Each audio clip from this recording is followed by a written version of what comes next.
Olá, pessoal! Belê, belê? Espero que sim! Professor Dedé aqui do Grupo Dascalos, falando hoje de doença de Chagas, programa de saúde, assunto forte no Enem e vestibulares.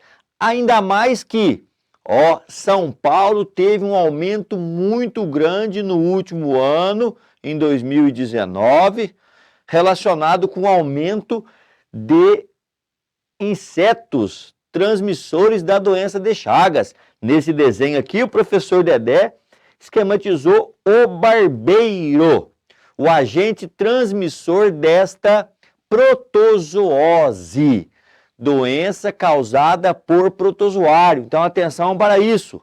E a maioria desses barbeiros eram barbeiros que portavam o Trypanosoma cruzi, portanto, eram agentes transmissores. Então, a aula de hoje, doença de Chagas, ou também chamado de tripanossomíase americana.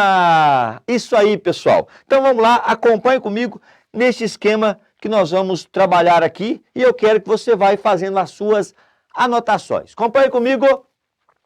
O agente etiológico são protozoários flagelados da espécie Trypanosoma cruzi.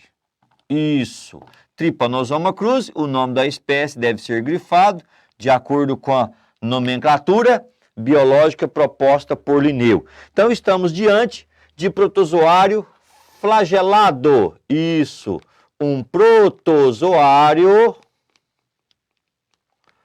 flagelado. Isso. Beleza. Protozoário flagelado. Então, olha só como que acontece o ciclo dessa doença. O agente vetor ou agente transmissor são os insetos, não são mosquitos. Presta atenção que muitas vezes aparece mosquito. Não é. São insetos. Da espécie, no Brasil, Triatoma infestans, principalmente. Temos também o Rhodinius, temos o Panstrongelus, mas prevalece o Triatoma infestans, popularmente conhecido por barbeiro. Insetos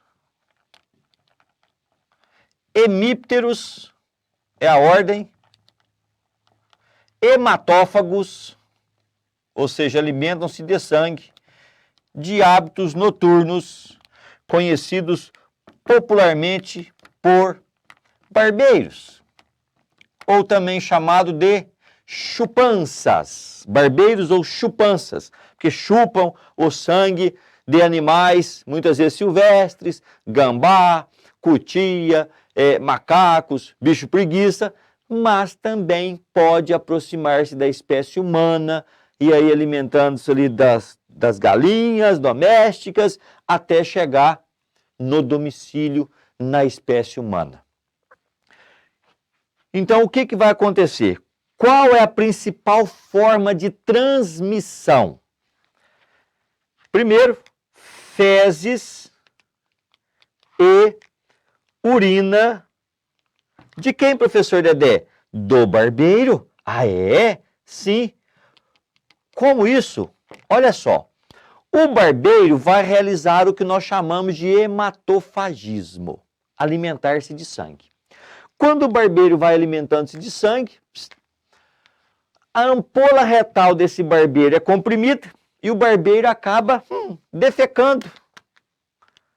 E urina, e junto com as fezes sai a urina desse barbeiro.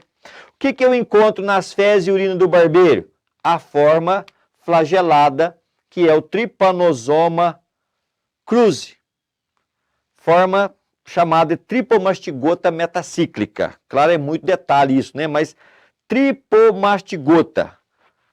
E esta forma aqui, devido à lesão provocada pela picada do barbeiro, a pessoa acaba coçando, lesando a pele, e aí o tripanosoma cai na corrente sanguínea e vai para determinados órgãos do indivíduo. Principal órgão afetado, o coração. causando o que nós chamamos de cardiomegalia na fase crônica da doença. Na fase aguda, muitas vezes o indivíduo pode ter meningoencefalite, até mesmo óbito, já na fase aguda da doença. Mas na fase crônica é conhecido como fase dos megas, megacólon, megaesôfago e megacoração, ou cardiomegalia.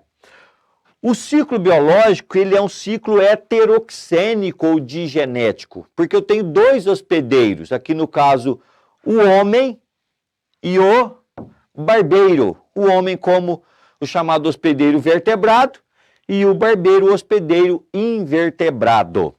A transmissão também, pessoal, ela pode acontecer por meio de transfusão de sangue. Transfusões de sangue? Sim. Por quê? Porque eu encontro a forma flagelada na corrente sanguínea. Uma outra forma de transmissão é por via oral. Por exemplo, é muito comum no norte o consumo de açaí em natura. Açaí in natura, então o indivíduo acaba triturando, processando o açaí junto com o barbeiro.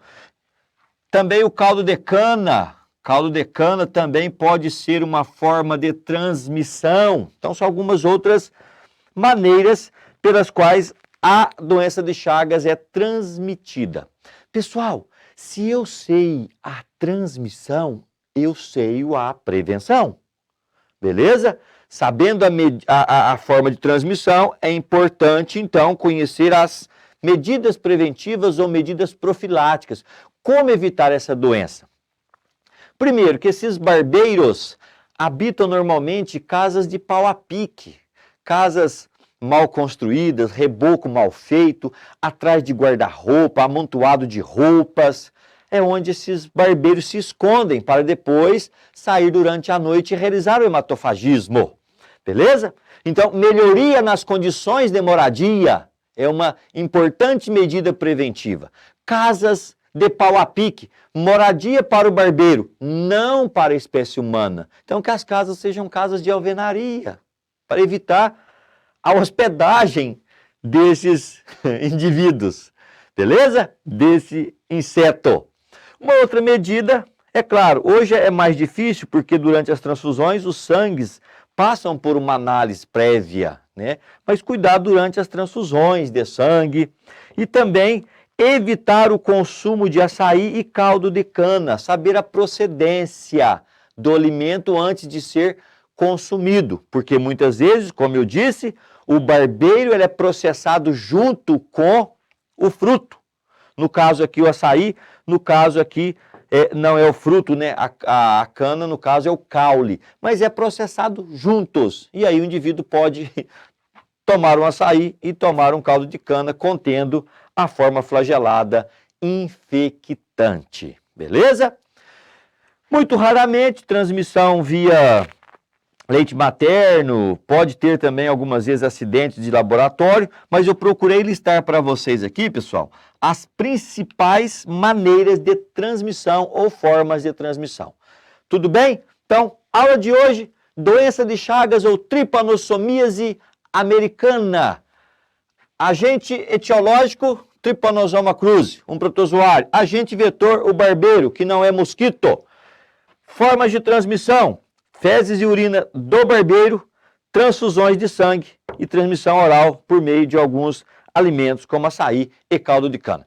Bons estudos, pessoal. Façam agora os exercícios relacionados a essa doença e não se esqueça, aqui é Dascalos. A sua aprovação está aqui. Um abraço do Dedé e até!